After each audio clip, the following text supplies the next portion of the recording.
হাতে গোনা মাত্র 25 দিনের মধ্যেই কাঁকড়ি গাছে দারুণ সুন্দর দুর্দান্ত ফসল এসেছে।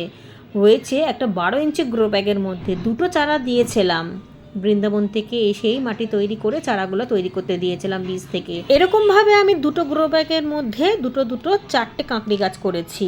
অল্প মাটিতে করেছি আর একেবারেই আমি খাবার দিয়ে মাটি তৈরি করেছিলাম। সেই জন্য এই 25 দিনের মাথাতে আমি কোনো রকম কোনো এর মধ্যে খাবার দিইনি, এমনকি তরল সারও দিইনি, কারণ গোবর সার দিয়েছিলাম, কিচেন কম্পোস্ট দিয়ে মাটি তৈরি করেছিলাম, তাই এই গাছে দিইনি। অতিরিক্ত খাবার দিলে তো আমি আগেই বলেছিলাম যে ফুলগুলো নষ্ট হয়ে যায়, পুড়ে যায়, ফলগুলো ঠিকভাবে আসে না, তাই যথার্থ খাবার দিলেই কিন্তু যথেষ্ট।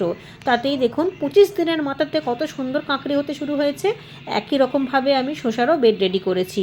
শসারও গাছেরও ফুল চলে এসেছে, পুরুষ ফুলটা আগে এসেছে, কিছুদিনের মধ্যে শসাও পাবো। শসার দানা এবং কাঁকড়ির দানা দেখতে অনেকটা একই রকম। কাঁকড়ির দানা একটুখানি সাইজে ছোট, একই রকম গাছের পাতাগুলোও হয় একই রকমভাবে। সারা রাত জলের মধ্যে দানাগুলোকে ভিজিয়ে রাখলে পরের দিনকে মাটিতে ছড়িয়ে দিলেই কিন্তু 2-3 দিনের মধ্যেই চারা উঠে আসে। খুব সহজেই পরিচর্যা করলেই এত সুন্দর কাঁকড়ি পাওয়া যায়।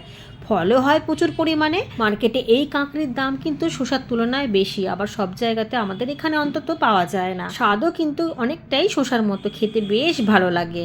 গাছের পরিচর্যা বলতে তেমন কোনো কিছুই লাগে না, তেমন কোনো পোকা লাগে না, ফাঙ্গাস লাগে না, শুধু মাটিটাকে আপনাকে ফাঙ্গাস মুক্ত রাখতে হবে। মাটির মধ্যে যদি প্রবলেম থাকে তাহলে সেই গাছ বেশি দিন পর্যন্ত বাড়ে না। ফুল আসার আগেই সেই গাছ ঝিমিয়ে নষ্ট হয়ে যায় বা বাড়েই না। অনেক সময় গাছটা ফল আসার পরেও কিন্তু নষ্ট হয়ে যায়। তাই সবার আগে খেয়াল রাখতে হবে মাটিটা ঠিকঠাক রাখতে হবে। মাটির মধ্যে কোনো রকমভাবেই কোনো যাতে রোগ না থাকে, তাহলে কিন্তু গাছটা এত সুন্দর হবে না, হেলদিও হবে না, ফুল আসা তো দূরের কথা। আর এটা কিন্তু অনেক দিন পর্যন্ত ফসলটা দেবে, অনেক দিন পর্যন্ত। যেমন শসা গাছে ফসলটা পাওয়া যায় তেমন খুব বেশি যে জলের চাহিদা আছে এমনটিও না। যখন গাছ ছোট থাকবে তখন আপনারা দেখলেই বুঝতে পেরে যাবেন অন্তত 10 দিন 12 দিন পর পর জল দিলেই যথেষ্ট। যখন শিকড়টা পুরো ছড়িয়ে যাবে, গাছের মাটি শুকিয়ে যাবে, তখন আপনারা বুঝবেন যে এবার জলের চাহিদাটা হয়েছে। এখানে একটা লেবু গাছ আছে, এই লেবু গাছটাকে আঁকড়ে ফাঁকড়ে এটা বেড়েছে।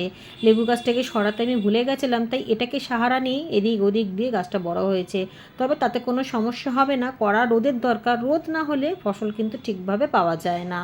তবে ড্রেনেজ সিস্টেমটা কিন্তু ভালো হতে হবে, যাতে এক্সট্রা জলটা মাটির তলা দিয়ে বেরিয়ে যেতে পারে।